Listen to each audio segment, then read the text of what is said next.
Story 1. Karen chews us out over milkshake. I get her fired. So I used to work at this restaurant in the downtown city. Terrible job experience, but it was a job. One day, we get slammed. Usually it's because of a game night since this burger place is right behind a baseball field. But this day was different. First of all, I was already mad. Coworker who thought he was the manager showed up an hour late, so I had to open the entire front of the restaurant alone within 30 minutes because people were already waiting in the parking lot. Coworker shows up. I don't say a word to him. Oh well, move on with the day. Day goes on, and I come in for my shift. Soccer teams come over after a tournament. I'm talking about 100 players with a line out the door. On shifts like this, some of the kitchen staff had to drop everything and help the other front of house employees, including myself, deliver orders because we're taking orders, cleaning tables, putting orders together, delivering them, serving drinks. I did this when I was 18 and making milkshakes. Customers were great. All of the players that came in were so nice, and we had no issues. No impatience, no complaints, nothing. Just a nice day. They tipped us nicely as well, so we really appreciated that. I should probably mention at this point that we take DoorDash orders, which is where Karen comes in. For those of you who don't know, DoorDashers are people who are paid by a customer to go get food from a restaurant and bring it to them. We get in our usual rush and me and 3 other coworkers are obviously multitasking and rushing to keep everyone happy. DoorDash tablet goes off. I confirm it and start prepping the order. Mind you, this included a milkshake. I'm not going to go ahead and make the milkshake because God only knows when this woman is going to show up. Rest of the order is ready to go and she shows up while we're helping other customers. Let me tell you about this woman. By definition, a Karen. She had the typical Karen cut with the eyes of a freaking White Walker. I'm talking bright blue eyes, obviously fake because they were Twitter logo blue and almost solid, that peer into your soul in a split second. I swear, I saw the gates of hell in her eyes. So, I'm just going to call her Karen. She starts getting impatient and asks me how much longer it'll be.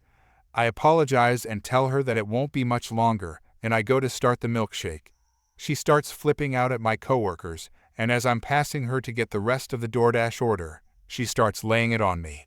Screaming at me because I didn't have the milkshake ready and that I was costing her tips. The woman was wearing Lululemon yoga pants and had expensive color contacts in. She would be fine without $3. The sort of manager comes out to talk to her. Let's call him Corey. Corey comes out and explains the situation. She doesn't accept what he's saying and starts screaming in front of 200 people about how she won't get tips and how hard is it to make one milkshake. Karen gives us the typical, I want to speak to the manager, and the manager just so happens to be Corey. He tells her he is the manager. He asks her to leave and she continues her rant, calling him a coward about 5 or 6 times. Karen finally leaves. I'm fuming about this lunatic coming in and making everyone uncomfortable, so I do a little digging. Turns out, if you go onto the tablet, you can find the previous DoorDashers who come into the restaurant to get orders. I remember the name of the customer who ordered, so I go onto the tablet to find the DoorDasher's name. I found her name and cell phone number on the order history and information. I got in contact with the DoorDash company and explained the harassment we endured from Karen and gave them her name and contact number, saying she was from X city. They tell me they'll look into it. They contacted me later and informed me that it was taken care of, and we never saw her again, as she regularly took orders from us. We all went on our merry way and occasionally called each other cowards as our own little inside joke. Edit. I feel as if I should specify this, but we also got a strongly worded email from this woman stating how mad she was and also mentioned she lost her job because of it and that she knew that one of us said something. Duh. Story 2. My mother is a woman and, obligatorily, a parent who believes she's entitled to do whatever she wants to her children. That meant my little brother and I were psychologically, emotionally, and sometimes physically mistreated as kids. I was held in her house all day with her and wasn't allowed to go anywhere except school, so I couldn't escape. which means I hadn't experienced the real world until recently. The mistreatment lasted for about 13 years, until I finally found the courage to put my foot down and verbally stand my ground against my mom and protect my small bean of a brother. I also started to educate him the proper way, like how to set boundaries and not take disrespect from people who overstep them. Bonus points.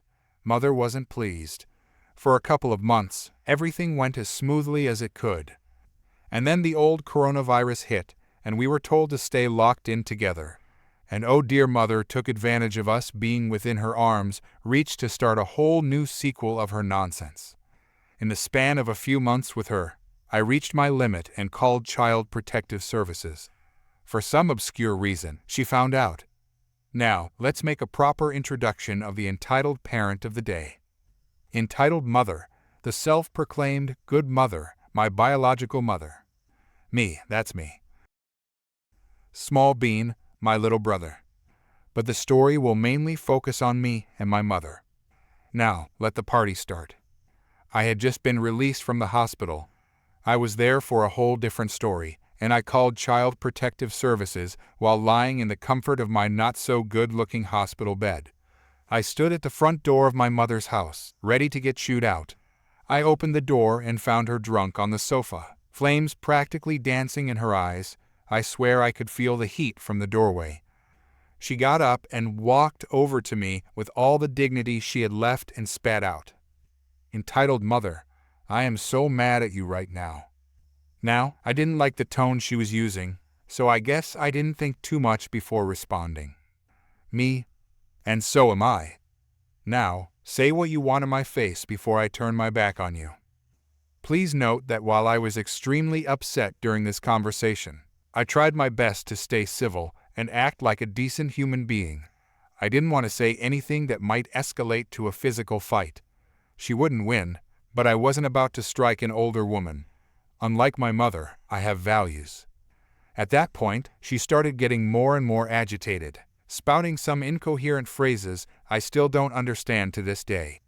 She stormed out of the room to pour herself another drink while screaming, "Entitled Mother, we can't even discipline our kids these days, and now my own child is telling everyone I'm a bad mother," incoherent stuttering.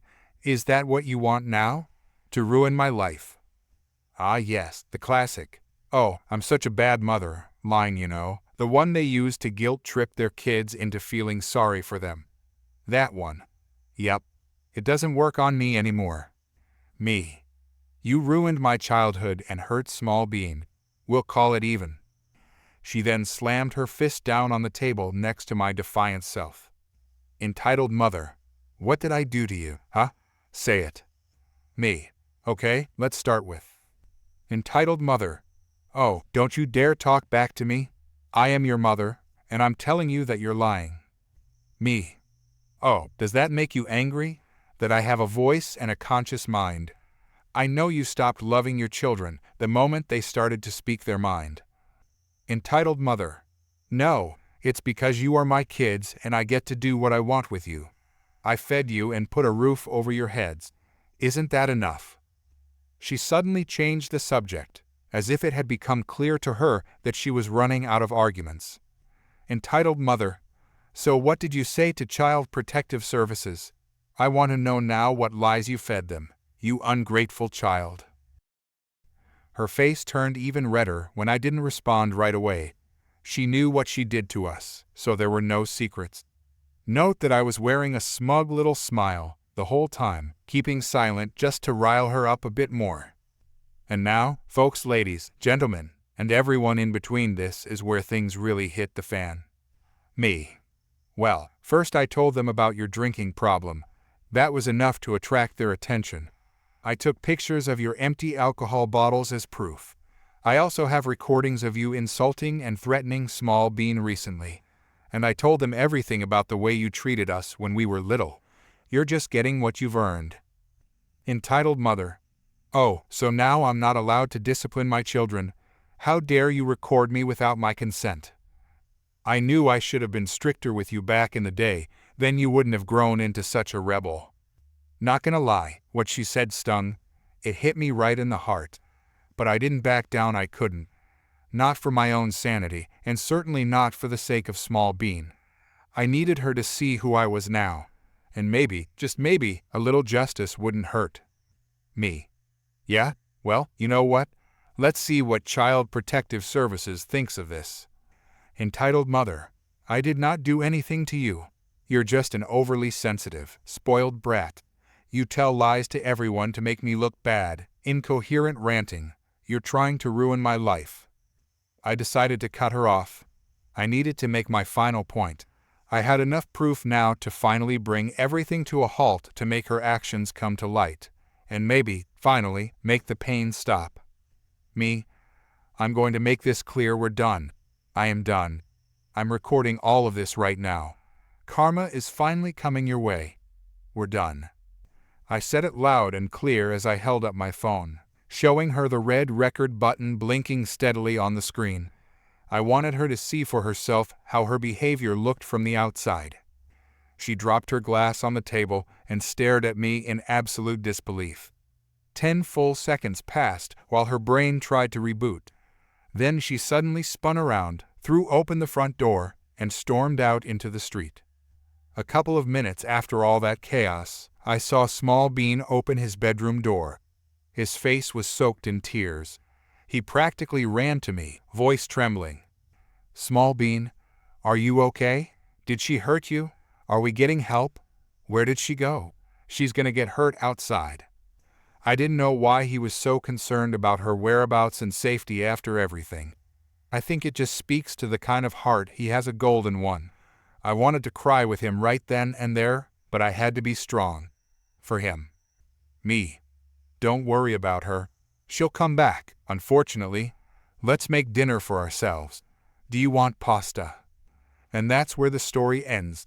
I made pasta for my little brother and me. P.S. I made pasta because it's Small Bean's favorite meal and my mother absolutely hates it. So we never got to actually enjoy a good pasta meal together. That night, we finally did. Story 3. This story goes back to when I had first joined the Army, 1995. As a new soldier out of basic, I was sent to Fort Benning, Georgia for my first 3-year tour. There I met the training sergeant of my unit, whom I will call SGTJ. SGTJ was your typical buck sergeant, first grade of NCO that separates non-commissioned officers from lower enlisted ranks. Now, while not all buck sergeants are jerks, there can be a few that let the sudden rush of a little power go straight to the head. This was SGTJ. I had attended airborne school, parachute, out of basic, and I could not secure a posting with the 82nd right off, so elected to do a tour at Benning in the interim. This was at the time rare because most soldiers that attend the airborne course either go to a jump posting or are acquiring jump training for a specific job, special forces, rangers, etc. SGTJ off the bat did not like me for whatever reasons I still to this day cannot explain. He took every waking opportunity to make my young life very miserable. I think it had to do with me being airborne qualified, as I had come to learn later he had tried several times to go, but washed out for whatever reasons. Now let me get to the story. SGTJ was married. This I knew in passing conversations, but had never met the wife. Q to months after I had arrived, SGTJ came into the battalion HQ where I was on duty for the day. With him in tow was what I had assumed his wife. I rendered the proper greeting to him and then said something to the effect of "Pleasure to meet your wife, Sergeant." Only it wasn't his wife, and my young self was unaware of this. It was his girlfriend who he was cheating on his wife with, and I had just unknowingly let the cat out of the bag. To top it off, she did not know he was married. Cue the ensuing crap storm that basically ended his marriage, but not his military career. I knew I was somehow going to be doomed, and that came in the form of him managing to get me on a year-long deployment to Kuwait. Now, to some, this would not have been the ideal thing. It wasn't for me right off the bat until learning that my enlistment bonus would be paid out while deployed, which thus resulted in it being paid tax-free. I wanted to travel to see places as well, so it turned out to be a win. Now to revenge. During this deployment of a year, I went from private first class to corporal, which is one rank before buck sergeant. I was offered to stay for another year in Kuwait, which would afford me the opportunity to advance to sergeant. I took it and made my rank. Once this second year was over, I came home with my stripes and returned to said unit. SGTJ was still there and newly promoted to staff sergeant, which is the next grade.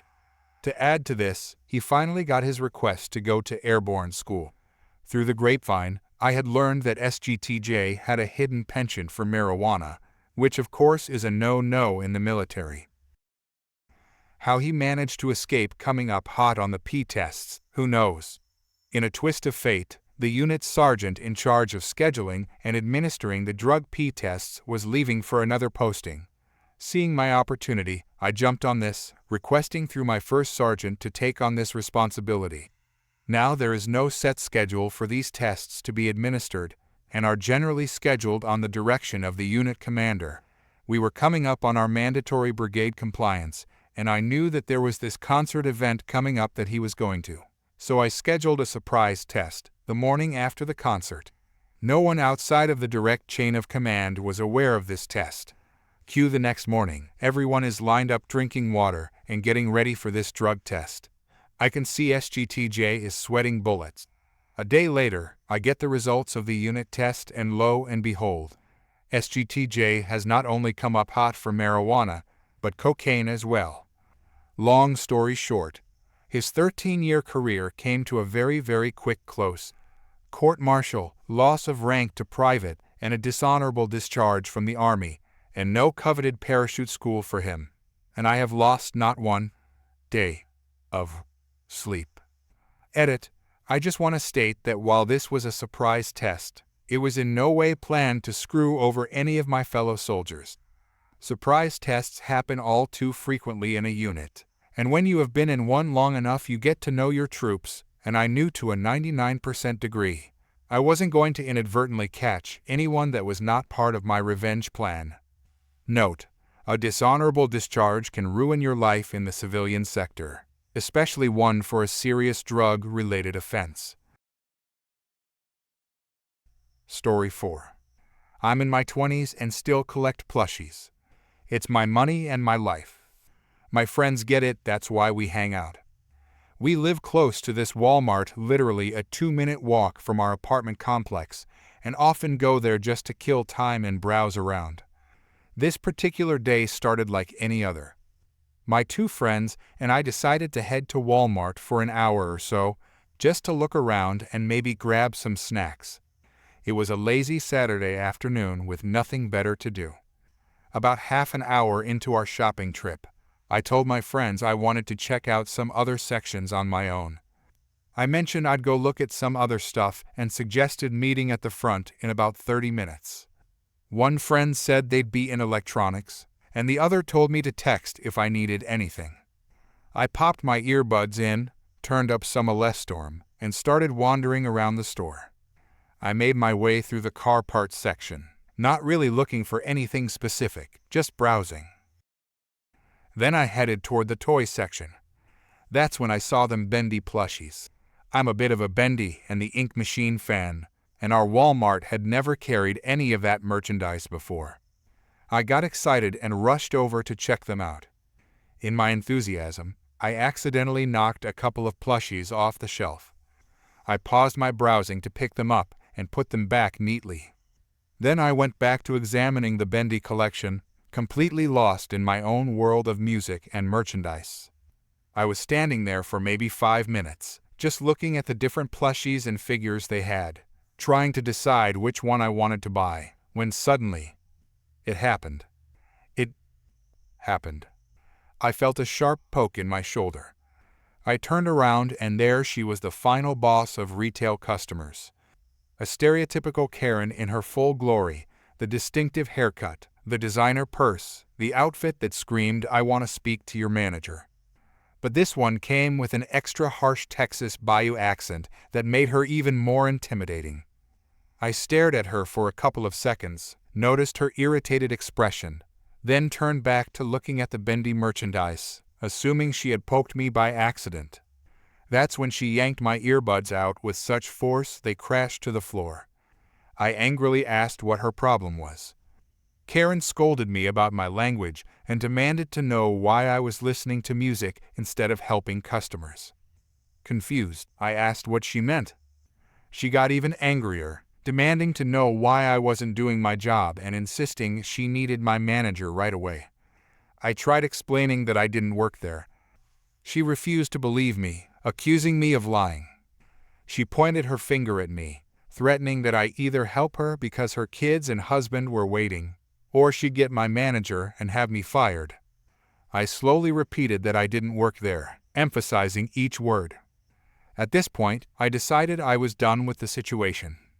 I unplugged my earbuds from my phone, turned around, and started walking away to find my friends.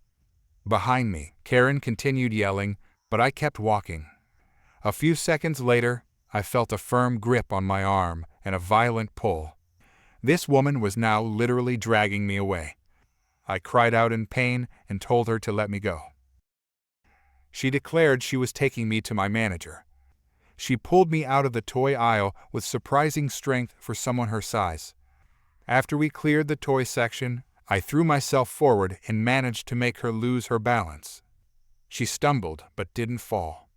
She turned around and screamed about how I nearly made her fall and accused me of assault. I warned her never to touch me again, calling her a selfish weirdo and telling her to leave me alone. She lunged at me again, trying to grab my arm, when suddenly one of the actual Walmart employees jumped between us. He demanded to know what was happening. Before I could respond, Karen jumped in, claiming that I was an employee who had refused to help her and had assaulted her. She demanded that I be fired immediately. The employee looked at me, then at Karen. He told her that I didn't work there. And he was right. I was wearing a Metallica t-shirt, dark blue jeans, and boots nothing remotely like the blue Walmart uniforms. Karen insisted that I did work there, claiming she saw me stocking toys. I asked if she was blind or just plain stupid. She complained about my rudeness and again demanded I be fired. The employee reached for his radio and requested both a manager and police assistance. Karen heard this and started to smirk at me, as if she'd just won something. The manager showed up first. He separated us, taking me aside while telling Karen to stay with the employee. The manager asked what happened. I explained that the woman had snatched my earbuds, demanded help thinking I worked there, and then grabbed and jerked my arm when I tried to leave. I showed him the marks where her nails had dug into my skin and explained that when I jerked away, she lost her balance and almost fell. He said he would look into it. About 5 minutes later, a county deputy arrived and started taking statements. I gave mine after Karen gave hers. The officer came to me with a puzzled expression and told me that Karen had accused me of being hostile and assaulting her, wanting to file charges against an evil employee. I showed the officer the marks on my arm, and his expression changed from puzzled to skeptical. He said he would review the security footage to get to the bottom of the situation. The manager and officer went off to review the CCTV footage. They came back about 10 minutes later. By this point, Karen was looking nervous. She complained about the time it was taking and said she needed to leave. The deputy asked where she thought she was going, telling her that she was under arrest for assault. Karen lost it. She started screaming and yelling, trying to back away from the officer. He called for backup, and it took 2 officers plus the manager to calm her down enough to put handcuffs on her. After they got her under control, one deputy came over to me and asked if I wanted to press charges. I said yes. Later that week, I checked the county booking site and found her mugshot and charges. She was booked for assault on a peace officer, and resisting arrest. Maybe this would never have happened if she had realized not everyone in a store is an employee. I kept this story quiet for a while until my friend showed me this subreddit.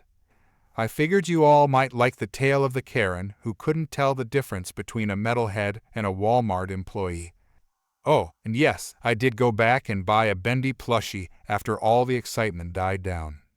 It sits on my shelf as a reminder to always wear a uniform if I'm going to pick something up off the floor in a store. Story 5. I'm 26, male, and am both autistic and have severe PTSD from some childhood trauma caused by both of my parents that I really don't want to get into. I'm on a few different medications for depression and migraines and have to live in Section 8 housing that I just moved into a few months ago after being on the waiting list for years. I don't like being touched or loud noises, and I certainly don't like seeing anyone take my stuff. When I moved to this city for Section 8 housing, I'd been given a brand new Razor kick scooter by a friend as a gift to get around my new area with, and I love it. It's black and made a bit sturdier than typical ones for an adult to ride and has bigger wheels. It also isn't sold in the local stores, but they have similar looking ones in the bike department. And obviously I don't just leave it outside when I go into a store. I fold it up and put it in my cart while shopping. I look kinda twitchy, so most people leave me alone, and I'm just fine with that. But touch me without consent or take my stuff, then be ready for a massive freakout.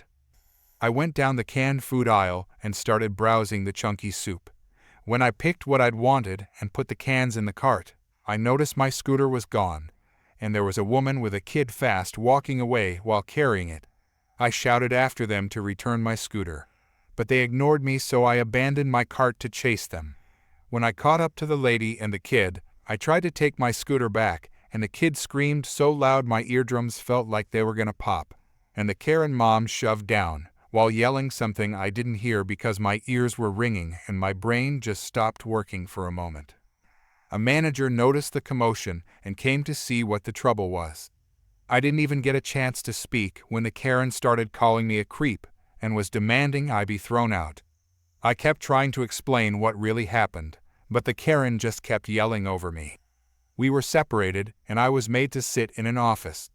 The manager approached me and I asked him where my scooter was, and he admonished me and said it was sold to the Karen, and I shouldn't have tried to take it from the kid when they were just trying to buy it from the store. Then he pointed out he had to give her a discount just because of the situation. I understandably freaked out and told him that the Karen had taken my scooter that I came into the store with, and it wasn't sold there. The manager just looked confused and I nearly broke down. Then I pulled my phone out and showed him a picture a friend had taken of me with the scooter right after I'd gotten it. The next thing I knew, he was running out of the room, and when he finally came back, he said that the Karen was long gone. I pulled out my phone back out and started frantically calling the police. The manager actually tried to stop me by putting his hand over my phone, and I freaked out from him touching me. He backed off because I'd nearly kicked him and was panicking and saying he'd buy me another scooter from the store. I told him that my scooter was expensive and didn't come from their store, and I wanted mine back. Well, it turned out I had managed to dial 911 because the police were already listening in on the line and the operator was trying to get my attention. I just told them to send someone over because my property had been stolen. I had to wait for another hour at least while police showed up and then went through the CCTV footage. It clearly showed me entering the store with the scooter and showed the Karen and her kid taking it from my cart, and the mess that followed when I tried to get it back. I wanted my scooter back, and the police had to find the Karen from the camera footage of the parking lot. They found her address by running her plate number that they got from the camera footage, and I got to ride in the back of a police car while we went to her apartment. The officer knocked on her door, and I didn't hear the situation because I was still sitting in the back of the car with the windows closed. But the Karen mom looked really angry and eventually brought out the scooter after some back and forth. She practically had to wring it out of her kid's hands. I got let out of the car, and they asked me if I wanted to press charges for assault because the mother had shoved me. She looked ghost white when I said I did want that, but the Karen started crying and begging me. She said that she honestly thought it was something the store was selling, and it was her kid's birthday. I yelled that didn't excuse her stealing from someone else's cart, let alone from a legally disabled man. Her kid was also loudly crying and my ears were hurting again, so I said I wouldn't press charges on her if she didn't come near me or my stuff again. But I wanted something done about the manager at the store for letting this happen. and I was ready to ride my scooter all the way back there. But the police convinced me that it'd be better if I just went home and calmed down. I later learned on my next visit to the store, a couple days later, that the manager was fired over what happened because he already had a few complaints against him and didn't bother to check that the scooter wasn't one of theirs. And the store gave the Karen and her kid a replacement Razor scooter that they had in stock because she'd already paid for one. But she was also banned for 6 months from the store for shoving me and stealing my property. I was also given a $50 gift card for some free groceries since I wasn't able to buy anything the day that mess happened. Now, every time I go into that store, a few of the employees know me by name, and one actually told a random kid to leave me alone when he asked about my scooter. I certainly keep a better eye on it now too. I've also since added a name tag on the underside of the scooter with my full name on it, just in case this happens again. Story 6. About 6 years ago, I decided to buy myself a sturdy watch for my birthday, which is after Christmas. Yes, I'm an after Christmas afterthought. Yes, I always got one present for Christmas and my birthday. That sucked. Anyway, I did my research and decided on a G-Shock watch. I wanted it in olive drab green, as I had been in the Army for a long time and was a proud disabled Army veteran. Unfortunately, the only Macy's that had that color in stock was at a huge shopping mall that people in my area nicknamed Huge Dale. I called the store and told them to hold it for me and I would come and pick it up. So, with much trepidation, I packed my PTSD service dog and my relator and headed to the Macy's at Huge Dale. I suffer from depression, PTSD, and social anxiety disorder. That's why I have a service dog. My PTSD service dog, QB, wears a vest that has a PTSD service dog on it in large reflective letters. She was wearing her vest. She always wears it when we go out, even though by law it's not necessary. So, I entered Macy's and noticed that the sales clerk by watches and fine jewelry was busy. So we decided to look around while waiting for her to be free, so we could pick up the watch. All of a sudden, I hear a wild banshee shriek near me, and some foreign language that I didn't understand. There she was, a wild Karen, gesturing at my dog and screaming. I'm like, what the heck? The only English Karen said was unclean, kill it, and she continued to scream. Then she tried to hit my dog. I backed away from her quickly, so that she wasn't able to hit QB. I don't know if the jewelry sales clerk hit a panic button, but a whole lot of store people converged on us. The lady's husband came too. The husband, Kevin, began to yell too. He had their 2 kids with them, a boy and a girl. A sales clerk who spoke their language tried to find out why they were upset and tried to explain that my dog was a service dog and could be in the store. For whatever reason, they thought that my dog should be killed. Now it takes a long time and over $10,000 to train a PTSD service dog. But because I'm a disabled Army veteran, I didn't have to pay for the training. Under the ADA Act, QB had the right to be with me while I shopped. That's part of her job. Karen and Kevin continued to scream and yell and make a scene. Kevin tried to come towards us and hit my dog and was held back by security. By this time, I was very upset, shaking and crying. 2 female Macy's employees just guided me gently and escorted me to a nice private lounge, where they got me some bottled water for me and QB. They let me cry and calm down. After I had bawled my eyes out and calmed down with QB's help and the Macy's employees' help, I returned to the watch and fine jewelry area. There was a gentleman in a nice suit who introduced himself as the store manager. He apologized profusely for the incident. I asked him what happened to Karen and Kevin, and he said that the police were called because they had caused such a disturbance, and they were banned from shopping at any Macy's stores. He also said that he closed down their Macy's credit card account. The store manager gave me a discount on the G-Shock watch and a gift card. I now shop online at Macy's since that incident.